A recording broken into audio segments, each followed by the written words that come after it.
Hello and welcome to the show. My name is Sam and this is The Lonely Chapter, a show where we speak to interesting people, finding out their stories, discovering what motivates them, whilst also learning from their highs and their lows. Today we are learning from Chloe Gibbons, whom I've known for 12 years now, seeing her journey firsthand from college to now working in law. Expect to learn when a legal career first appealed to her, what a typical day looks like, and how exercise has benefited her mental health. Thank you for listening. This one was made for your enjoyment.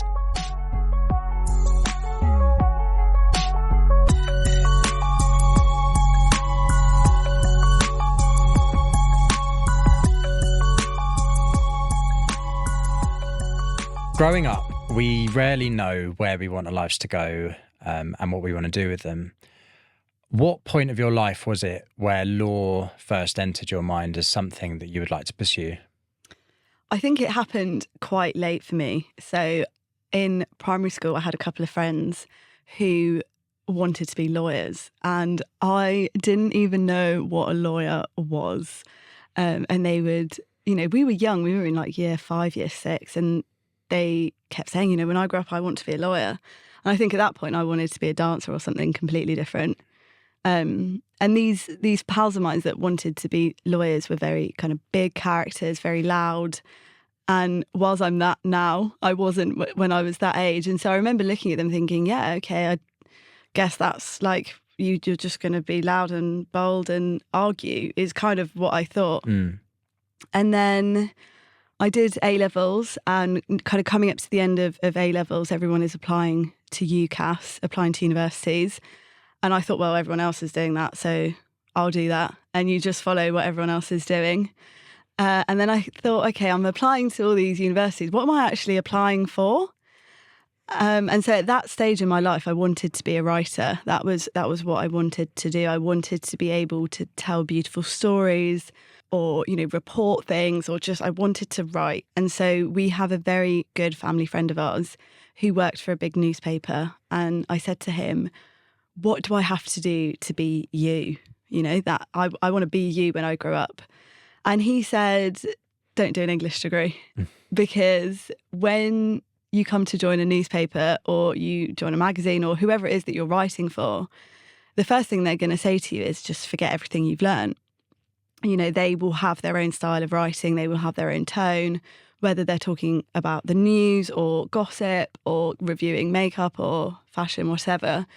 So he said, do a discipline and do law or do medicine. And I thought, well, I don't like blood and I hate needles, so I will do law.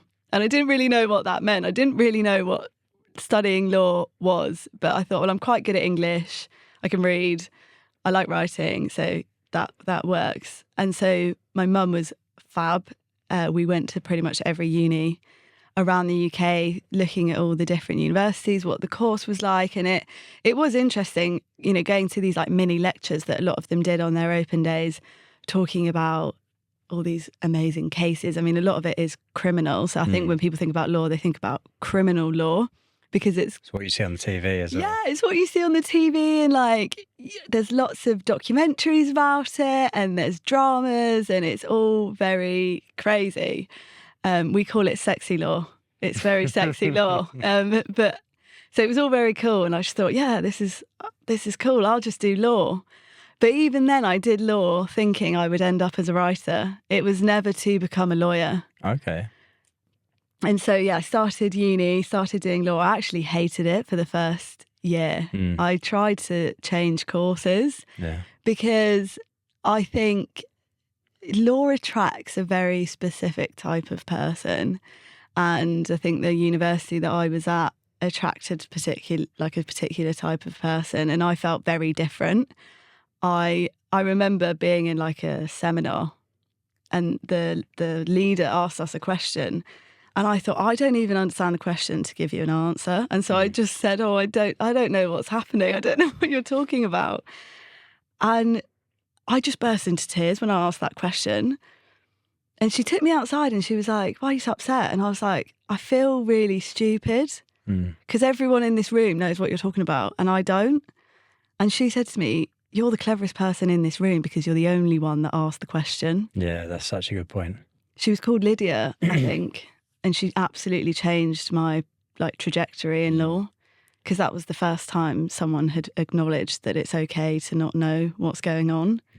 I think what she says there as well is like, in that situation and in any situation in a room, when you're trying to learn from people or you're trying to go through new things, most people stay silent, even if they don't understand something, because they don't want to be the person to stick their hand up and feel the way that you felt in that moment. But by doing that, I'm acknowledging my own unknowing and trying to learn more and trying to actually understand it, whereas they will never fully understand. They just nod along and like, yeah, I get this. Do you know what? It's interesting, actually, because when I think about that situation, particularly, so I work in commercial disputes at the minute. So companies arguing, businesses arguing, lots of arguing, but corporate clients. And my job is to ask questions and to figure out what are our strengths and weaknesses of our case. And so that moment in my first seminar where I went, I don't know what's going on, guys, is the most important thing I think a solicitor can ever do. Yeah. You need to be, if you're going to win for your client or you're going to run an argument, you need to understand the argument. And it's really easy to go, yep, I know what's going on. Yeah, because, you want to look smart and intelligent. But you are never going to get there unless you acknowledge, okay, I need a foundation here. But yeah, it's funny because I really hated law initially. It was just, I think it's just a change, isn't it? I think whenever you do something different or you put yourself in a different situation, it's really hard. And yeah, but now I love it. I'm working in it, and I've followed the crowd so hard that I am like one of the few people out of my degree that has actually gone on to work in law. Good.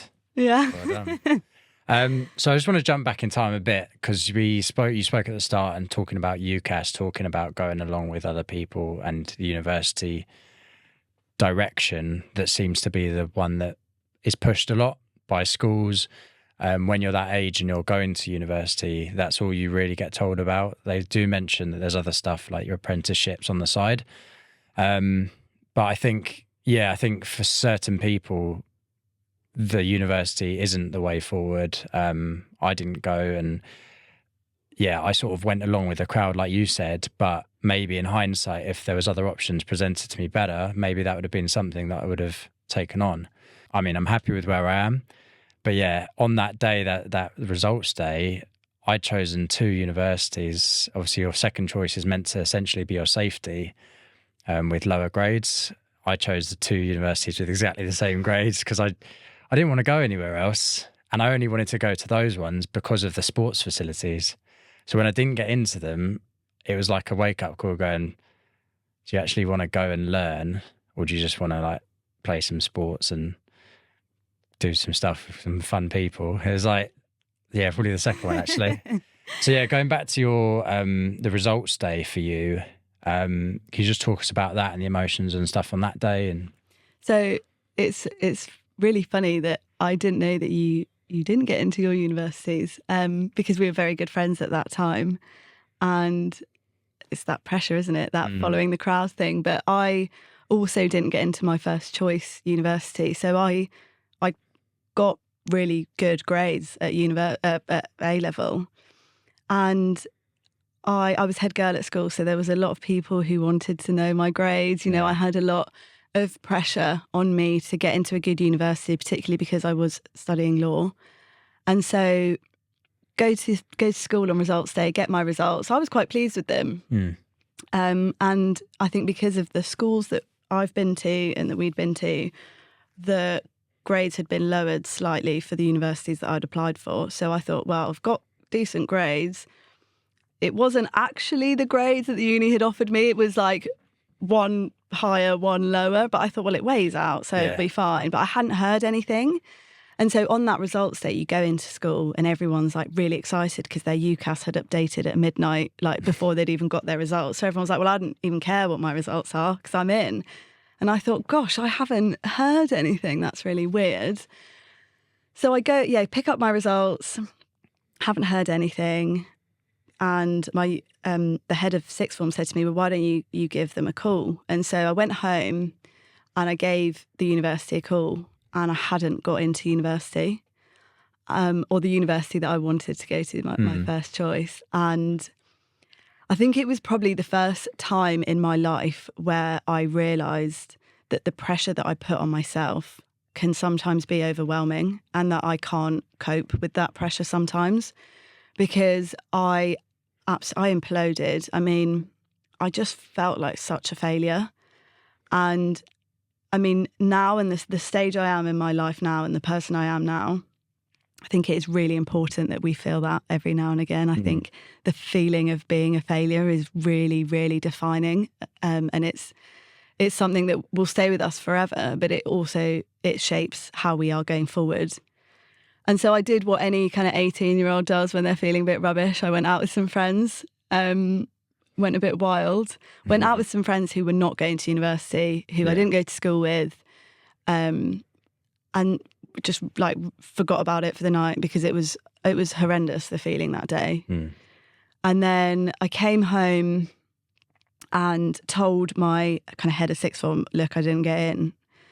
And she was really great. She was so, I mean, I always say there's three types of people. You've got your glass half empty, your glass half full, and those who are glad they've got a glass. Yeah.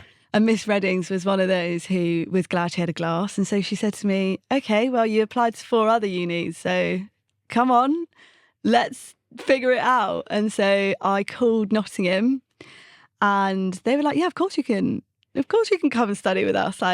And it was so bizarre, because I'd been feeling so maybe shameful. And I think shame is like a really interesting emotion for any human. But I think I had a lot of pressure on myself. I was the first one in my family to go to university. So my family are going to love me whatever I do. But I've wanted to do them proud. And so I had the pressure from my family, although it was from me. And then the pressure from everyone at school. Yeah. And I was head girl, so I felt like I had a lot of people, like, I don't know, looking at me like, where are you going to university? And I was thinking, I'm going nowhere. And so, yeah, I ended up going to Nottingham. I actually took a gap year, though. I think that results day really impacted me. And looking back, it was probably the start of my mental health journey. And so I took a gap year, and I worked for a bit. I went and worked in a gym, and then saved lots of money. Oh, lots of money. I was working in a gym. I did loads of money. Some money. I earned money that was good for being 18, and went and did Camp America. Awesome. What was that like? It was amazing. It was hard. So just explain what that is for anyone. So out in the States, in America, they've got a big summer break like we do. And because there's a lot of working parents who don't have the time to look after, or don't have the resources to look after their children, they send them to a summer camp. And so these summer camps kind of attract and hire lots of international staff, which I think is really great, not only for the staff, but also for the children and young people that are attending. And so I flew out in May to New Jersey and didn't really know what I was getting myself into, to be honest. I knew that I wanted to do some travelling, but I needed to work. I wanted to be able to have some money to fund university, because that's also another barrier, right? It's really expensive to go to university. Sure. So you've got this pressure that you have to go to university to be smart. And then you've also got this pressure of, well, financially, how am I going to be smart and go to university? So I wanted to earn some money. So that's why I did Camp America. And it was really tough. I mean, I was sleeping in a cabin with my kind of campers. So I was with them 24/7. And I think they started their day at about 7 a.m. And we would try and put these kids to bed at like 10:30. But particularly I had like a range of ages, and particularly when I was looking after like the 15, 16-year-olds. When you're 15 and 16 at summer camp, you probably want to go and be a bit naughty, or at least that's what I would have done if I was that age away from my parents. And so my kids would like unscrew the windows at like midnight and go and sneak out to meet the boys. And I'd have to go after them, which I hated because there was lots of brown bears and black bears in the forest and I didn't want to go after them. But it was really, really good because it was a really hard job and I was completely alone. And it was the first time that I kind of learnt the meaning of friends being family. So, I mean, I fell down some stairs at camp and twisted my ankle and I was in loads of pain. And usually I'd be like, Mum, can you come and look after me? Or like, I don't know, your family's there. And you don't have that, you know? So me and the camp nurse, she was my mum. And like all my friends that I'd met, they became like my family, you know, like moaning to them or like being in pain. They were the family. And so I think the biggest thing I took away from that experience is like friendships are really, really important. Yeah.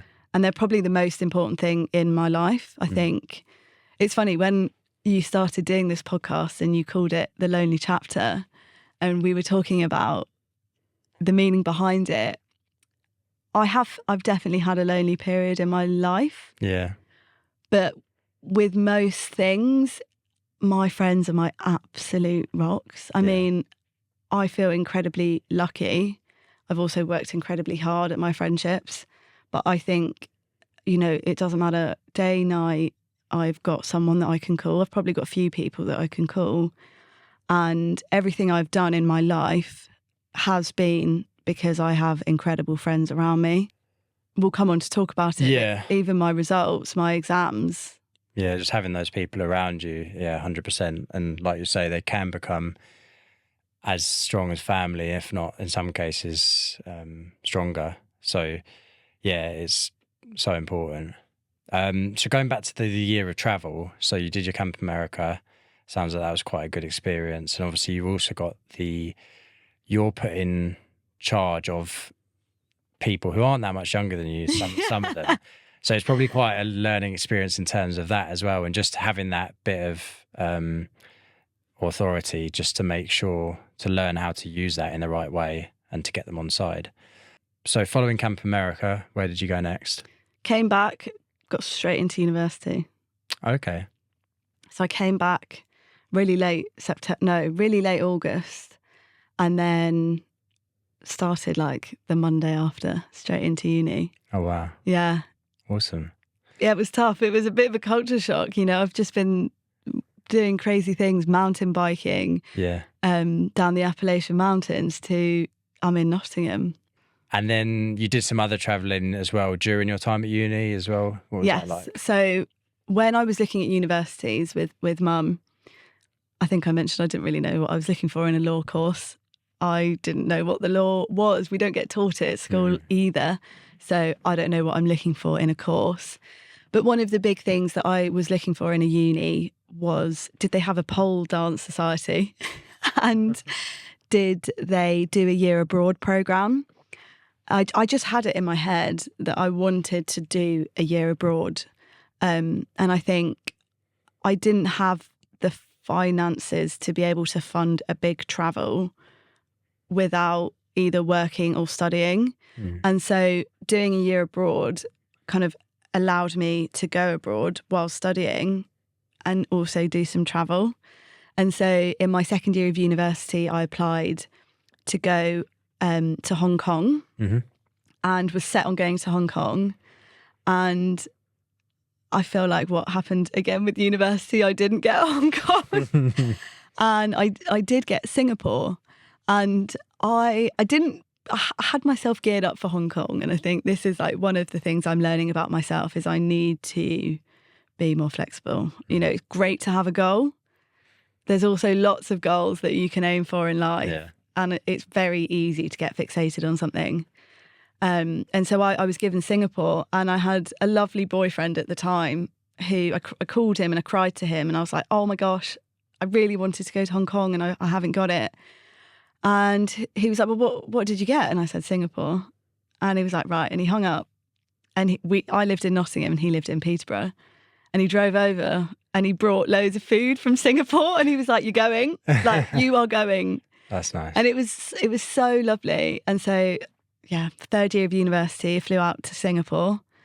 And it was bizarre. I went with two students who I didn't know very well, who I got to know very, very well, having had that experience in America where you just become friends with people very, very quickly. I did that, you know, like in the airport leaving, I was like, right, you two, we're going to be best friends forever. You know, we're about to do this crazy experience. And it was absolutely the best year of my life. I'm so incredibly humbled that I got to experience that. And it's nuts that I didn't want to go to Singapore because it's absolutely beautiful. Yeah. And it was the first time I studied aviation law. Okay. Which is plot twist. What's it when you like ruin the plot? Spoiler alert. Spoiler alert. It's the first time I studied planes. Yeah. And yeah, I was very lucky. I travelled 10 countries that year, and it just changed me as a person.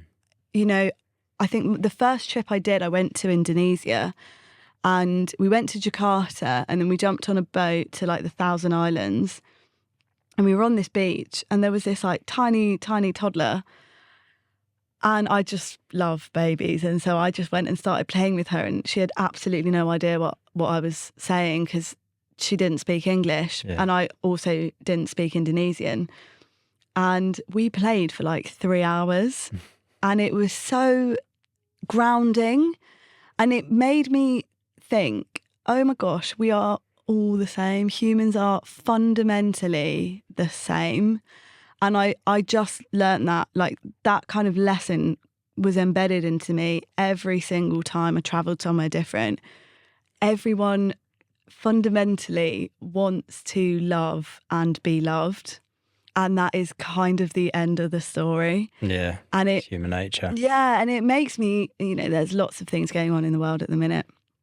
But fundamentally, we are all these lovely humans who want these beautiful experiences with the world. And I was very, very fortunate to, you know, I went to Myanmar, which what's going on in Myanmar at the minute absolutely breaks my heart because it's the most beautiful country with the most beautiful people. I mean, everyone wanted to take a picture of me because of my ginger hair. And I got chatting with them, and they all wanted to be a tour guide because they wanted to get to know people coming from abroad. And that, like, if you strip that back, they just want to get to know people. And that is so, like, pure. That is just pure human desire to be social. And it was, And to be willing to take that time as well to want to get to know someone. That's something that, especially in like cities now, people don't want to do. They've got no time for anyone. So it must be refreshing to go somewhere where people are willing to do that. Definitely. To put the time and the effort. So you came back from that, obviously learned a lot of lessons there as well. Finishing off the degree, how did that all go to plan? Was the study quite intense? So I think having that year abroad, and I won't sugarcoat it, I had a lot of fun. I did get to do a lot of travelling. And so I came back for that final year and I was ready to study. I was like, I've worked super hard to get to this point. I really want to do well. And so I will. And so I lived with some incredible friends. I mean, I was super lucky. And I lived with another girl from my course. And together we spoke so much about what we were studying, which really helped me because you can read something, you don't necessarily learn from that. And so we would discuss, like, we would have these huge debates about human rights and all the way through to like the relevance of contract law, land law, like really boring things. But when you talk about it and you bring it to life, it makes such a difference. And so was really ready for that final year and really enjoyed that final year, graduated, and I think reality hits. What am I going to do? What now? You know, I followed the crowd to this point. What's the crowd doing now? And it's true. I feel very unoriginal. But I think it kind of happened the way it was supposed to happen. Everyone in my university, in my course, was trying to get law jobs. And I just thought that was normal. Everyone just gets a law job. And so I applied for a law job and I didn't actually get a law job. And I thought, well, I've had such a great time traveling that I'm going to go and do it again. Yeah. And so I worked with a charity in Nepal, a Nepalese charity. I was very keen to work with a local charity in whatever country that I went to. And so I picked Nepal because I just hadn't been to Nepal, and it was Asia and I love Asia. And so I went and worked with a charity out there. Nepal has one of the highest rates of child marriages. Oh, wow. And so I worked with local people to develop like children's clubs, because you can then talk about children's rights and women's rights. And it was really amazing. It was one of the toughest experiences I've ever done, because whilst it's great to work with local people in local charities, I didn't really factor in that nobody would speak English. And so I think for the 4 months I was out there, I didn't really know what was going on for a long time. But again, like huge lessons from that, because I lived with a host family, and we lived in the Himalayas in a place called Gorkha, and it was the epicenter of the earthquake. So there had been a lot of damage.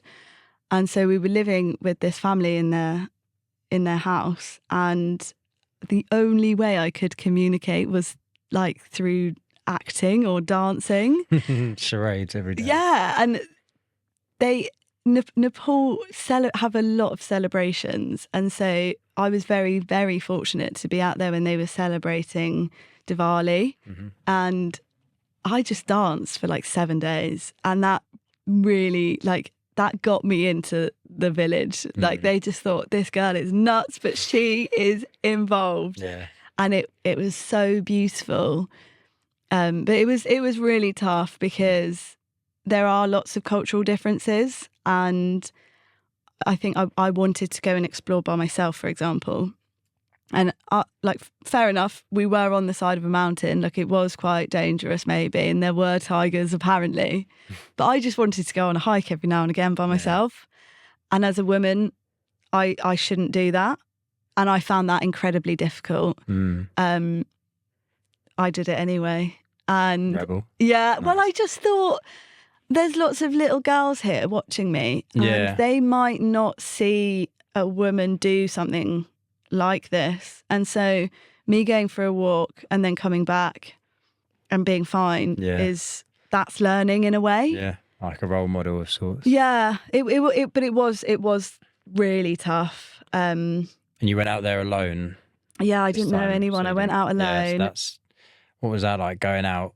So obviously then, you haven't got a single person. No. At times you'd all been with someone. Do you know what? I'd got used to it by this point, because I went to America alone, and that was a really easy way into travelling alone because everyone spoke English.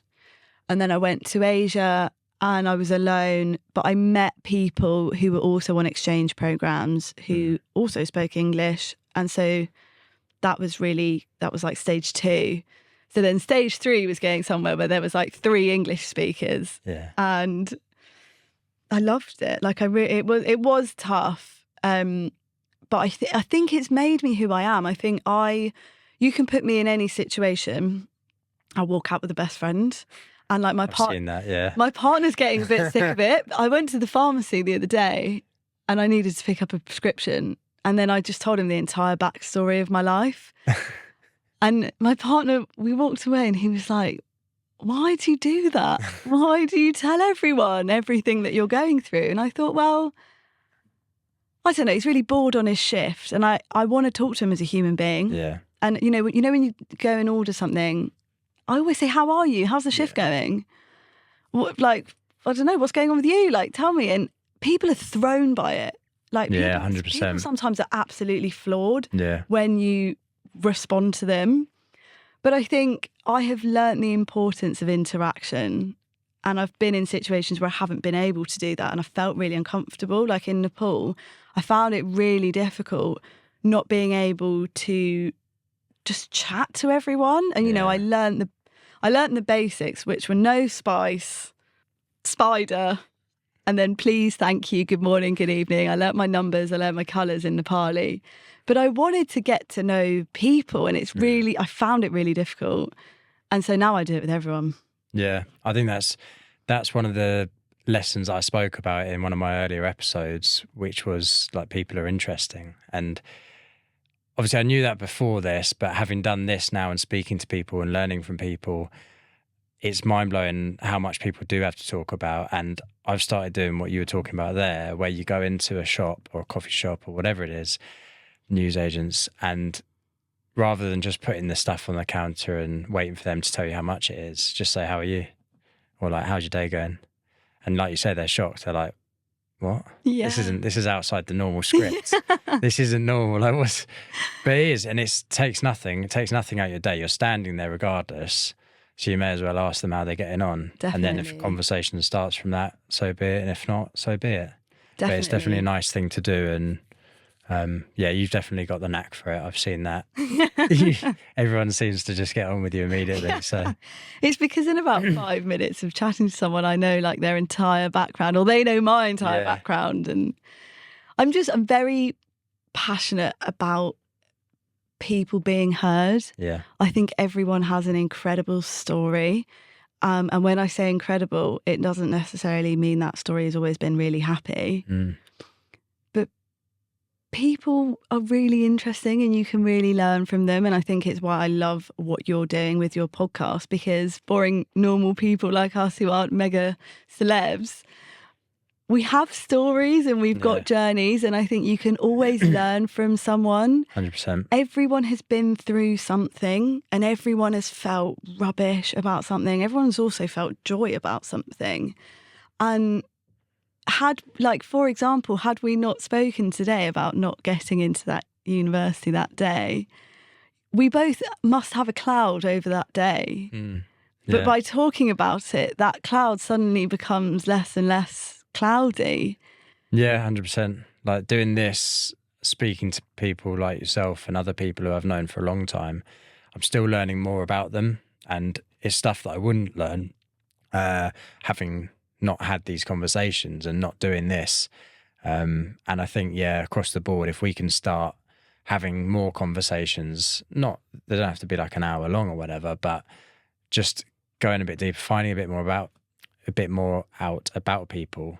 I think it's so important. So important. And you can change people's lives with it. You really can. I went and I was walking home the other day and this girl was stood on the side of the road and she had bright blue hair. And I just went up to her and went, oh my God, you look amazing. And she turned around and she was crying. And I was like, oh my God, what's up? And she's like, I'm having a rubbish day, but you've just made me so happy.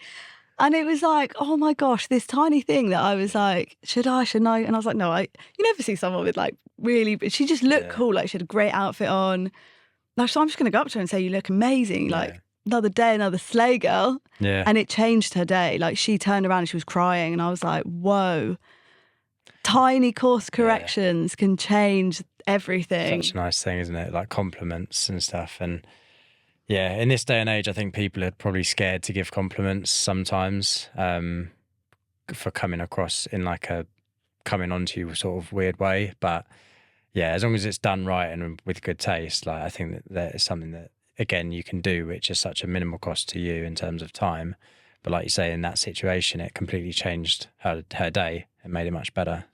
So going forward into the working life, obviously the study you were doing at university was done, but I know the study didn't stop there. So you've been studying for many years since, up until very recently. I'm still studying. Still studying. Okay, scrap that. We're We're still going. So the studying continues alongside work. So tell us a bit about how that works. How do you find the balance of work, study, and also living life? It's a great question, Sam. It's a really hard thing to achieve. So for those of you who don't know, so you finish your law degree and then you have to do a course and then you do 2 years in a law firm. The way that my law firm kind of get you qualified is we do this course part-time alongside working full-time for 2 years, which is has its pros and cons. It's like you said, that balance. Balance is a word that really resonates with me, to the point that I nearly got it tattooed on me. Oh, wow. But I just thought, no. I still might. I don't know. One day. Yeah, I mean, there's a legal spin on that somewhere. If you get, the Lady Justice, there's a balance thing going on somewhere there.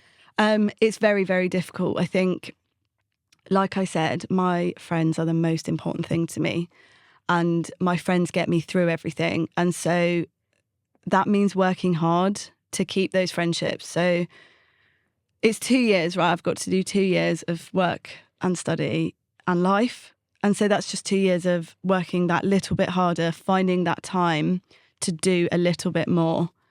And I, again, am very lucky. So I met one of my best friends who is actually a sister to me at work. And we were kind of in the same cohort, and we were the first cohort to be on this new course. So the entire legal profession has had a bit of a switch up, and the course that you used to do is now kind of obsolete, and they've brought in this new course, which is really tough, like really incredibly tough. And we were on the first cohort to do it at work. And so no one really knows what's going on. And I think that's a whole other kind of issue in itself. And so I was really lucky. I've met this incredible girl, and we ended up moving in together, which was one of the best things that I think I could have done, because she absolutely understood what I was going through. And it meant that we could do it all together. And when you do something with someone, that's fun in itself. And I think there's a saying, and it's like doing nothing with friends is doing something. And so Emily and I would study together, which is really boring. Like, no one wants to be studying when it's sunny outside, but we're doing it together. And so it's fun.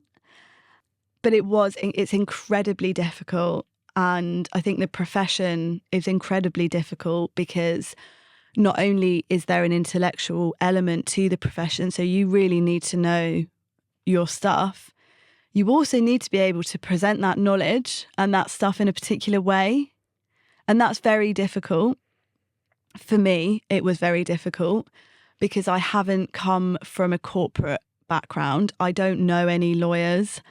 I am figuring out what it means to be a lawyer still and what that looks like for me. I think it's one of the things I constantly have an internal battle with is, do I take my nose ring out in the office? And that's a nuts thing for me to even think about. But, I've worked really hard and I know what I'm talking about. But because I've got a nose ring, does that detract from what I'm saying? And so it's a really, I've spoken about it with a lot of people because, it's a profession at the end of the day, and they have these norms and these cultures. But it's, where does that profession go? Particularly now, there is a huge push to diversify the legal profession, which I am hugely a fan of. I'm on our diversity and inclusion committee at my current firm. And I think, particularly with clients, you're going to have lots of different clients. And so you need lots of different lawyers. But to bring it back, it was an incredibly difficult time doing the work and the job, with the study, with trying to figure out who I am and how I fit into it, and trying to see my friends and not be really boring by being like, oh my gosh, work's really crazy, study's really crazy. And so I think the way that I managed it was that I kind of trapped some of my friends into doing it with me. So they'd come over and I'd be like, okay, I need to study. So what I'm going to do is I'm going to explain to you this really intricate and bizarre legal concept. And if I do it correctly, you're going to understand it and you're going to think it's really cool. Yeah. And that's how I learned it. That's great. And my mum got me into that because at university, when I was studying for my final exams, we'd go to various parks. Like, we'd go to Richmond Park, we'd sit in Isabella Plantation, because exams are always in the summer, which is really frustrating. And we'd sit in the park, and I'd explain to her how mortgages work in the legal world. And it's so boring, but it got me learning it. And so yeah, it's very hard to find that balance. Yeah. And it's something I'm still working on. And I think it's something that I will always work on, because I think if you want to be a high achiever and you want to have a high level of performance, you need to constantly change your priorities, and you need to change where your energy is placed. And so there are times when that balance will be totally out, because you are having to work until 1, 2, 3 a.m. And then there'll be times where your work's really quiet, and so you'll be partying until 1, 2, 3 a.m. Yeah, definitely, like the priorities. And as they change, you've got to be flexible with that, I suppose. And also you spoke about there about obviously teaching other people as a way of learning. And I think that's something that, again, I've sort of experienced before. When you're learning something, one of the best ways to then learn it more and really understand it is by telling other people about it who don't know about it, by teaching others, because you then have to know what you're talking about, like you said earlier. And by doing that, you're just reinforcing both to them the idea, but also the idea in your own head that I do know this and I can do it. And so you're also giving yourself a little pep talk, if you like, by doing it and building up that experience of doing it. It's called manifesting as well. Yeah. I'm a victim of my own manifestation at the minute, actually, because I've always loved planes and space, and I've spoken about loving it with lots of friends. And I've recently accepted a role in the legal world of planes and space, and I think you learn it when you speak about it, but you're also putting it out there in the universe, and it's powerful. And I don't want to sound too nuts, but I think you can really shape your future, your present, with what you say. I think words are so incredibly powerful. It's why I wanted to be a writer, right? Because words are really powerful. And so when you're explaining things to someone, you're also like shaping their idea of you. And so when you start talking about things you want to achieve, it then starts opening doors, or not just external doors, internal doors. So I would be talking about what I wanted to do, and I'd be like, no, I really want to do this. I'm saying it, and I'm like, do I, don't I? Yeah, I think 100%. I think talking about it, but then taking actions and starting acting like somebody who does that. So, okay, someone who works in space and aviation law, what would they be doing now? Okay, maybe they'd be studying that a little bit more. Maybe they'd be learning more so that when it gets to that point, I know more. So yeah, definitely talking to people. And it's sort of the same when I started this. Like everyone, you get a lot of people in life who talk about things but never do anything. So there is a level of you have to start acting that way as well. But yeah, just by talking about it definitely gets you started. And then you start to put little bits in motion bit by bit. And yeah, like you said, you ended up there now. So congratulations. Thank you. And on that subject as well, so you've obviously just got into this job. This is, you could say it's your dream job, your dream area to work in. What is it that appeals to you so much about that area of law? It's a good question, Sam, and I want to be able to give you a really smart and intellectual answer, but I love sci-fi. Yeah, fair enough. I since really young, I used to have, and I don't know if you had this, those glow-in-the-dark stars on your ceiling when you were a child in your bedroom. And I think my mum used to buy me lots of space books. And my dad was plane obsessed. Like, I have him really to thank for this, because I was a really cheap and easy child to entertain. We'd sit in the garden and watch the planes. And you guess the carrier, you guess where it's been, where it's going. And so I think I've just always had a bit of an interest in looking up. Yeah. And I was an air cadet for maybe 3 or 4 years. And I was super fortunate. I got to go flying with the RAF, which was so cool. Went in a little Grob tutor and pulled some serious G forces in this tiny plane. I had got numbers. I've no Just idea. Serious. I was only about 14 or 15. Yeah. And I got to have a go flying, and I just thought it was amazing. And I think the world is becoming so much more connected now, and it's really great. People are wanting to explore and expand their horizons, their world. And that also includes space. Like I think the most beautiful thing about humanity is that we are so incredibly curious, and it's why we have been so successful as a species, because we are constantly searching for answers. And so we are now looking beyond what we can see for those answers. And so I think we've kind of established that I got into law because I was kind of following what everyone else was doing. And I got into law, and thankfully I really enjoy it. I love what I do. I love problem solving, and I'm a very analytical person, and I think that's put me in a great position for work, because I look at a set of facts, or I hear a client's issues, problems, and I play around with it like a Rubik's Cube in my brain and try and get all the colours to be on the same side. That's kind of my job. But I had a bit of a moment where I thought, I really, really want to do something that I love, and I would love to be an astronaut, but I've probably left it a bit too late to get into that. And so how can Manifest it. Yeah, well, I thought, how can I fuse these two things together? And so in my spare time, I've been writing articles about space law, or the lack of space law. We don't really have any law. And so I'm going to sell you space law now. The most recent law we've got is the Outer Space Treaty. And back in, I think, 1967, but it might be 69, sorry.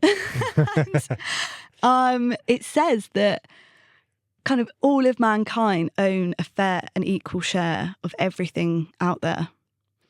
And so what that means is you and I and everyone listening and everyone in the world owns the same amount of the moon. But what happens when someone goes out there and starts digging and, let's say, finds diamonds? Do they own the diamonds because they found the diamonds? Or do we own the diamonds because the most recent law says that everyone owns everything in an equal amount?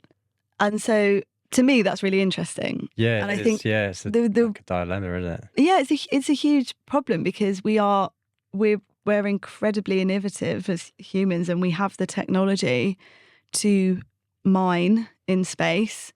We have the ability and the history of colonizing.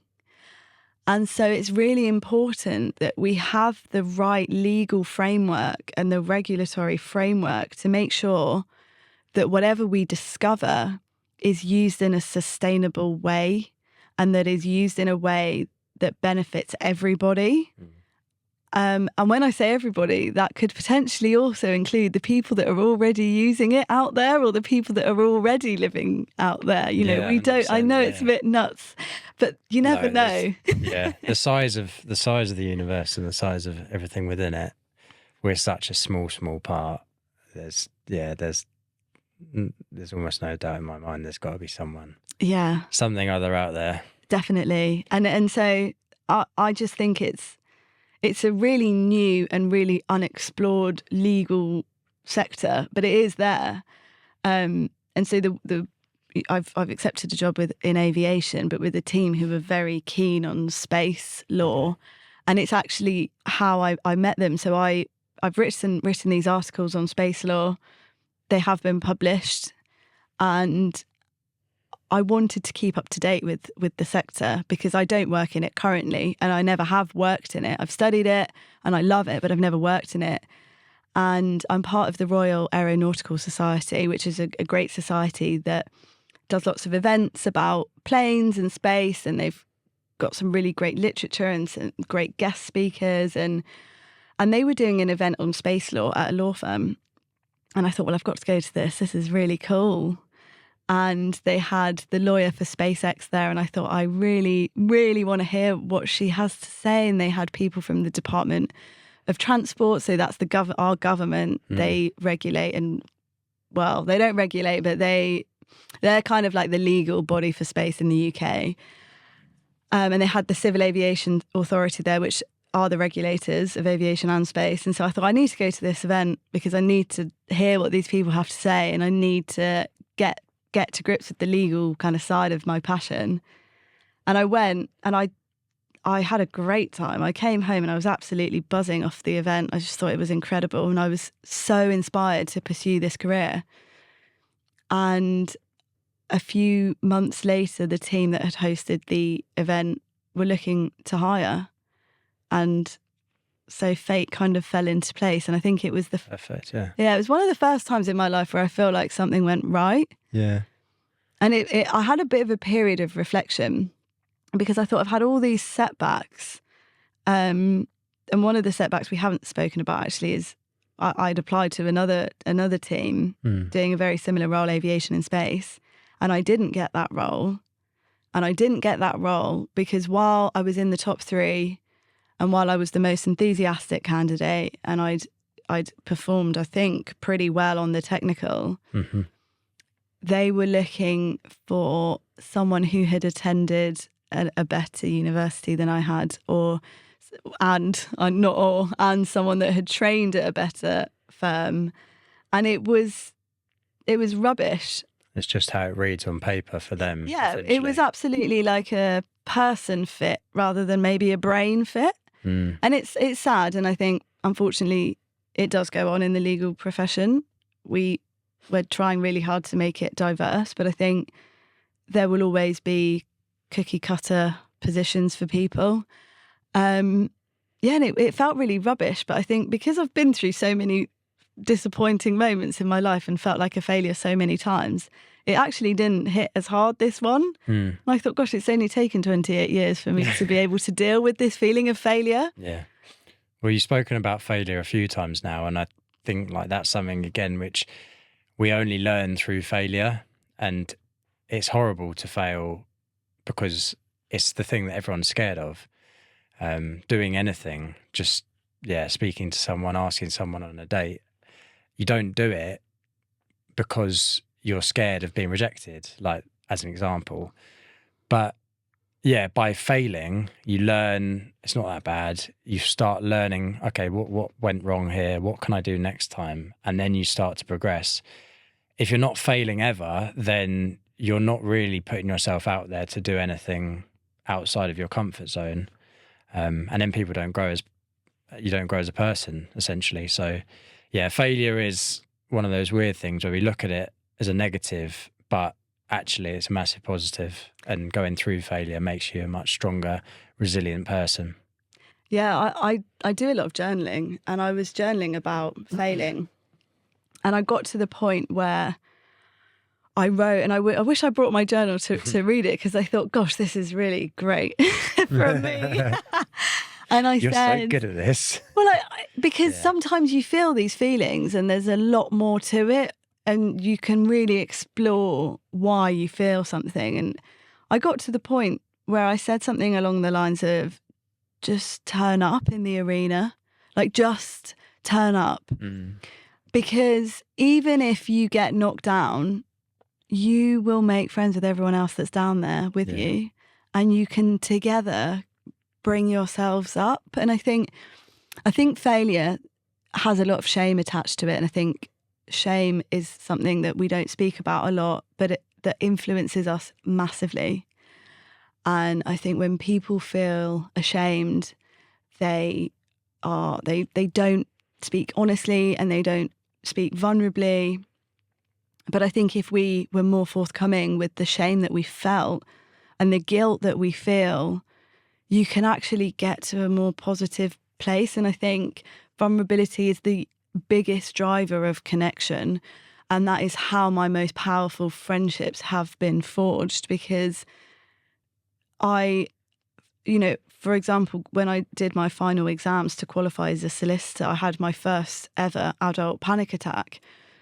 And I said to all my friends, oh my gosh, I've just had my first adult panic attack. I feel horrendous. I feel like I am really, really going to fail.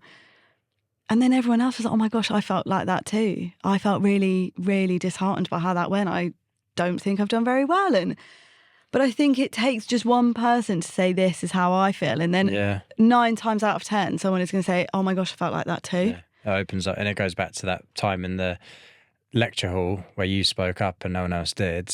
It's that same thing. You spoke up first and said, I'm feeling this way.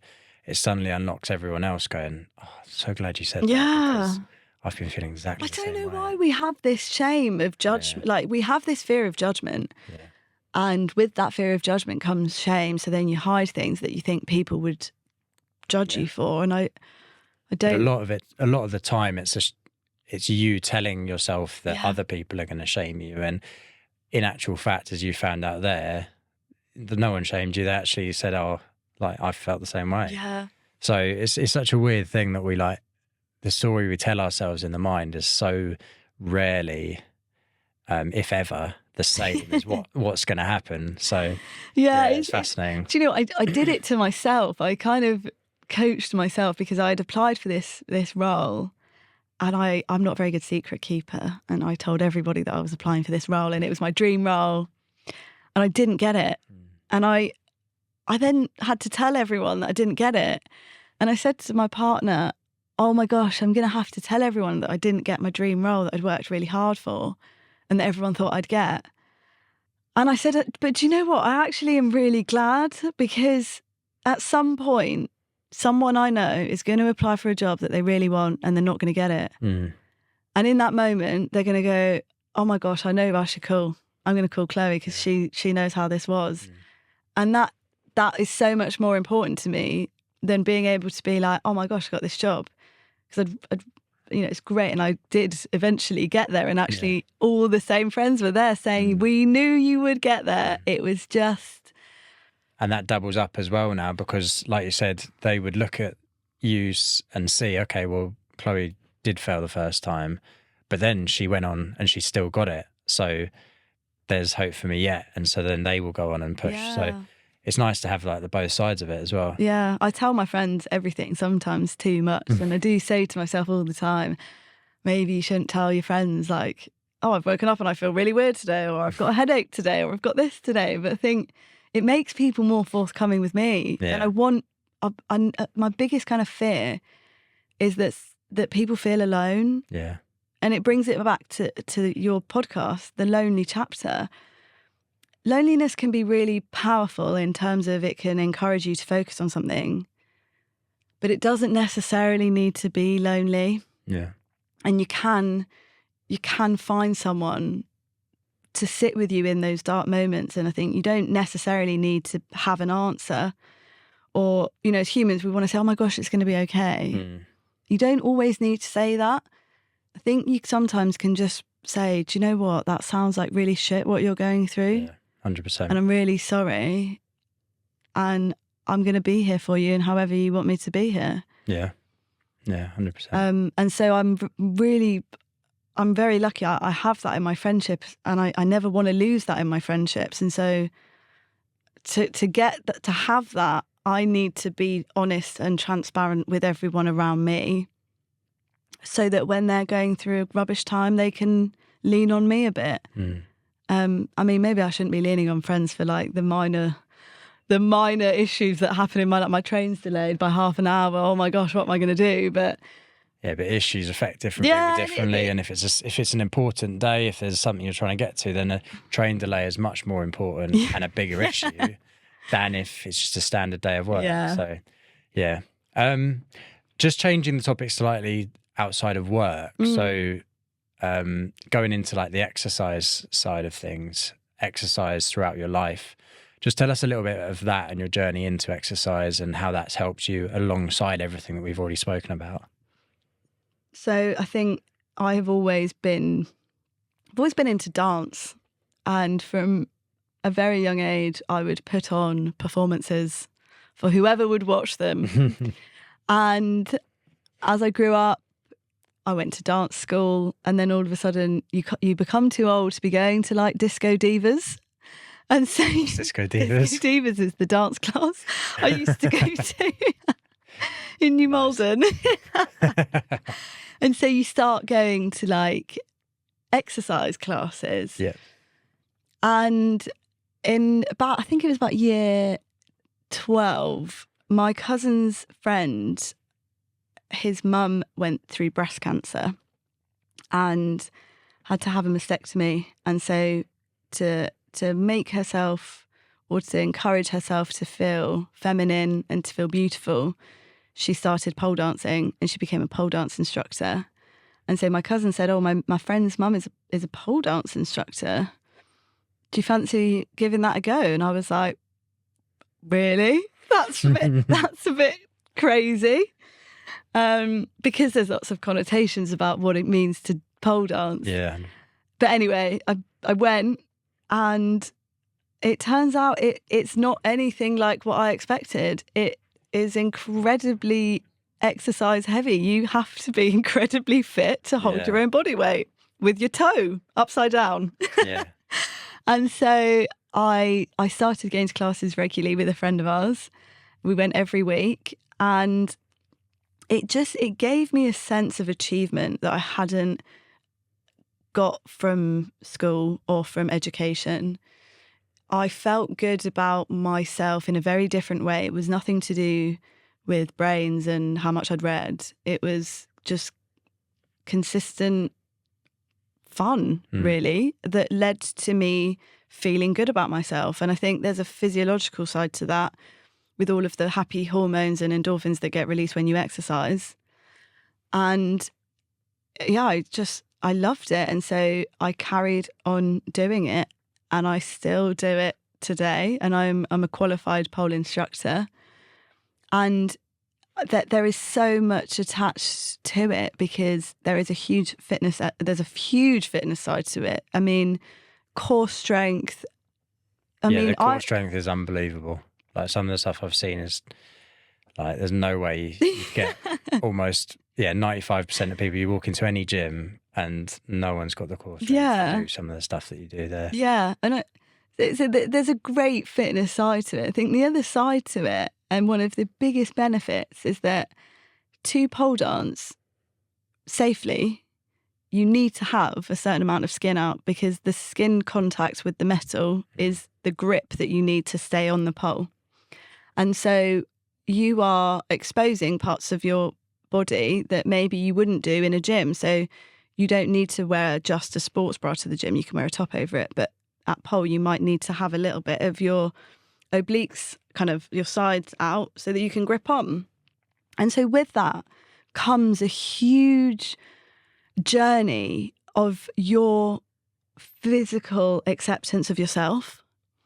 Because I see it in classes when people arrive and they've covered up everything because they have this shame attached to their body.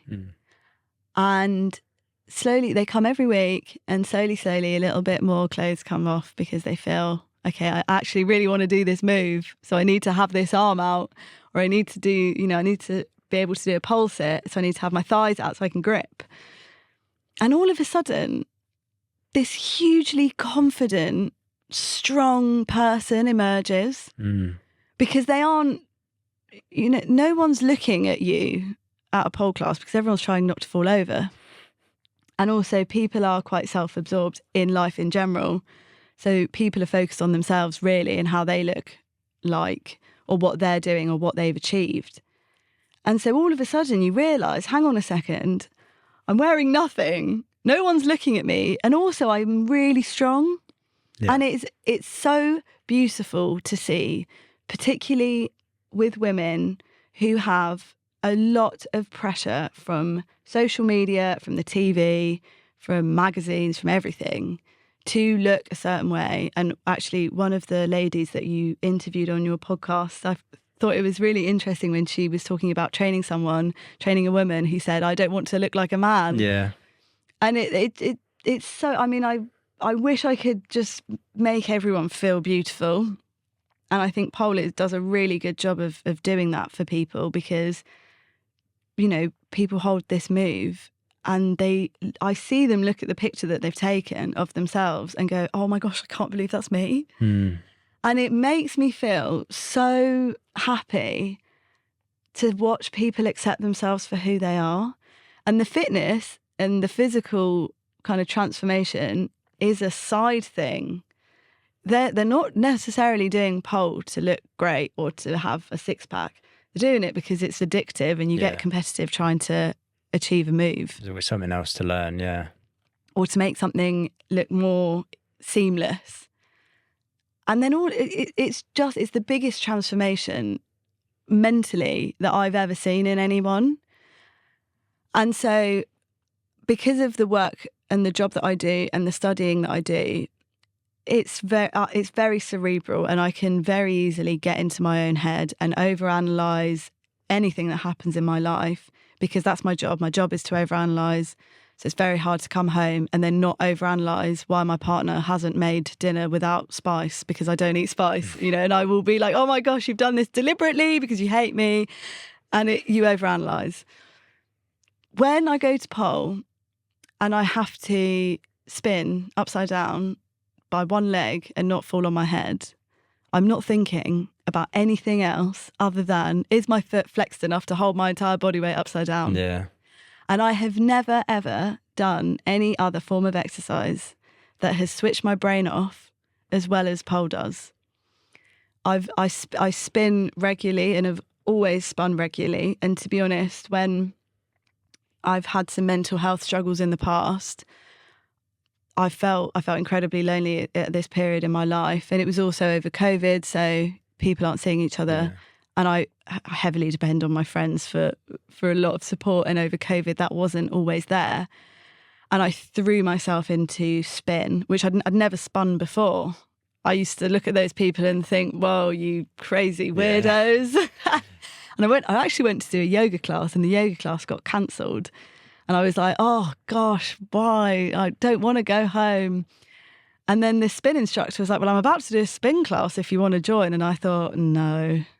And they were like, no, please come. Anyway, there I was, addicted, 3-4 times a week, through what was an incredibly difficult period in my life. And I remember a day really vividly, and I thought, I'm not depressed anymore. Mm. And I think it's because I've been going to spin 4 times a week religiously. And a bit of routine. Yeah. And I think I am a very competitive person. And in spin, I get really competitive with myself. And I pretend I'm in a race in my own head. And so I push myself really hard. And I think I can't explain it. Although there's a physiological explanation as to why I felt better. But spin changed my life. Yeah. But I think pole has it changed my life in a different way. I've accepted what I look like, and I am so proud of how strong I've become. And I love being able to impart that to others. Yeah. And it sounds like, I really like the way you spoke about the pole and how people change and they transform, but it's almost like it's behind closed doors transformation, and then they'll come back out into the world a much more confident person, and people around them may not even know they do pole or something, and suddenly you've changed. What's that about? And it's like, oh, well, I've been doing this thing, and yeah, it's boosted me a lot. And the other thing that you spoke about, which sort of stuck with me there, was the fact that it completely takes your mind off the moment. So if you are having a bad day, your only thought is, don't fall off this pole onto my head. And it resonates a bit with when I was speaking to Roland in one of the other episodes about jiu-jitsu. It's the same sort of thing. Someone's trying to choke you out. You're trying to not let them choke you out, but they're 30 kilos heavier than you, and you know they're going to do it, but you can't think of anything else in that moment. And it's the same sort of thing. You're just so focused on what you're doing in that moment. And there's not a lot of sports where you can get that. Yeah, it's a fascinating thing, but it sounds like it's had a massive effect on you and through your life, and I've seen it personally have a massive effect on you. It's really good. I think that's a really nice place to end today. I just want to thank you for coming on, and thank you for being so open, talking about everything you've been through and the journeys and how you felt through all that. So thank you. If people want to follow your journey now onwards, obviously into this new area, the aviation and space law, see what you're up to, is there any way they can follow you, find you? Definitely. This is a boring one, but career-wise, LinkedIn is the best social media platform for things like that. And I think it is incredibly difficult to get into law, and it is always tough, and it is tough throughout.